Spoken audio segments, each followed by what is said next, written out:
Alright, I'm throwing it down. Muichiro is literally the greatest demon hunter of all time, and that is for one simple reason. Our boy literally disrespected an upper ranked demon to death. The amount of slander and insults to this proud individual, creepy bastard, creepy crawly, everything about upper rank 5 was disturbing. And the concept of having a demon that at multiple points could have ended the battle so much sooner, but is such a proud artist and was the biggest downfall of this demon, to have someone who basically is like, I don't know why, but I'm feeling pretty damn fine right now. And at every step of the way, the smiles, the you told me not to talk so I didn't talk, or honestly, that vase over there looks a little wonky, you got some poor craftsmanship. The idea of getting under a demon's skin to the point that he fumbles so hard to have our boy slice and dice that shit beyond shredded cheese. Honestly, man,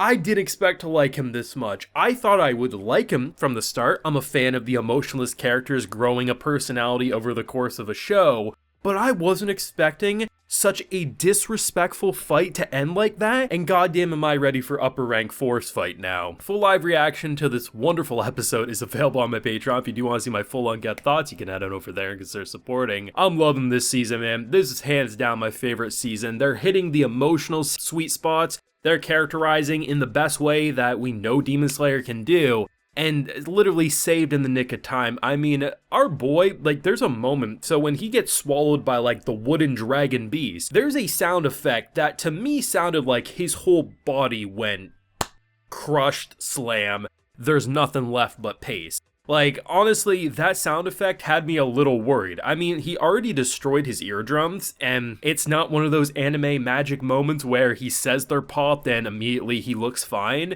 No, like, he literally can't hear anything right now. So, I'm not sure how long of a damage that will be, if he slightly recovers his hearing in the middle of this fight or not, or if he has to wait weeks. I mean, his body took a mad beating, but you have to hand it to Tanjiro, he held out longer than a lot of people would, and whether it's Tanjiro reminding someone of his father to Tanjiro's, hey, can you put this on my sword, saving that poor bastard's life, because not only did they have to remind us of fallen best boy, saying that he wants that as like the hilt of his sword. It's just, I love how everything comes together in such a beautiful fashion, and the idea of the way they handled the Mist Hashira was perfection, because on paper, a lot of like the speed and momentum that a character like Muichiro would have would be very similar to a lot of animation that you would see for Zensu. That's how a lot of animation studios would probably direct it. But the idea of rather than just having this quick lightning bolt attack, instead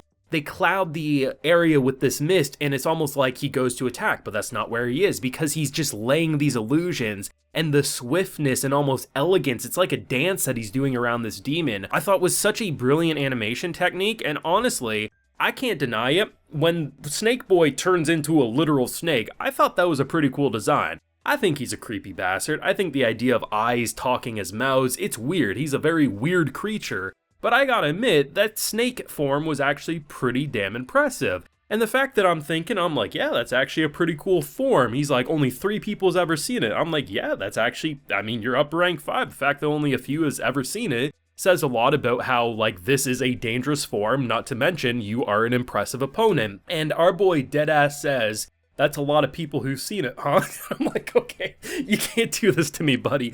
How the hell is this like 14-year-old kid such a goddamn Chad right now? I mean, it's not even the fact that his abs have abs, it's the fact that his slander is so good. If he's this proficient and this solid at smack talk, whether intentionally or not, imagine where he could go just in a couple more years if he starts slandering more demons, because the way he was talking shit to this demon literally had tears of joy. I had to wipe my eyes because I was laughing that hard. At one point my chest was hurting because I was laughing to such extremes I was losing my breath. And to make it all the funnier, to put that nice bow on the entire package, the after the credits gags, which I enjoy every week, I think they're a fun little treat. You see our boy Inosuke and Zensu chilling in chibi form being like, when's our turn? And I'm like, okay, that's the best way to end it, because they are kind of forgotten this arc, which is fine. We got more than enough characters to hold it together, but you can't deny that was one funny ass way to end the episode. And honestly, I like the fact that they had humor at the end of the battle.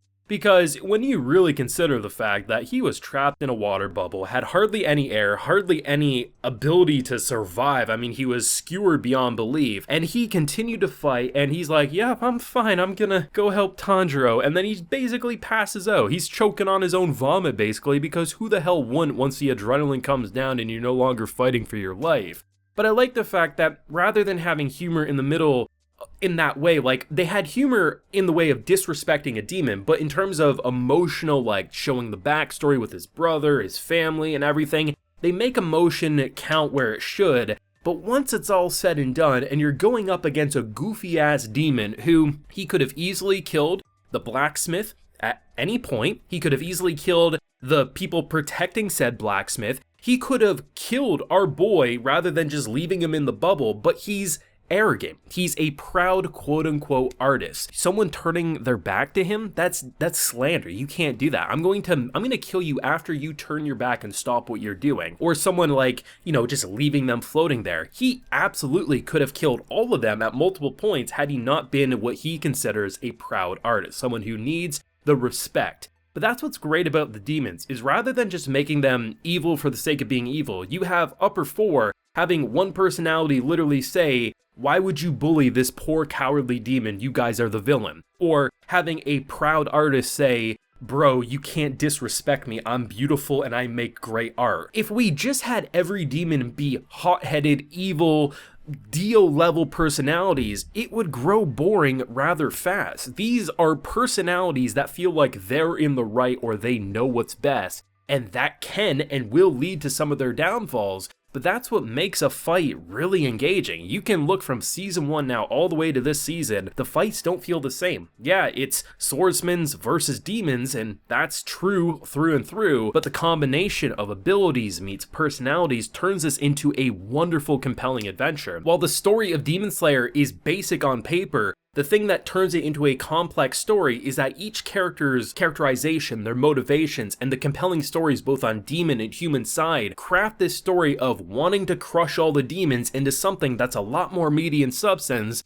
than some people who seemingly hate watch this show like to admit. I absolutely was hyped as hell watching this episode. I love the fact that an Upper was destroyed and slandered to this degree in this way.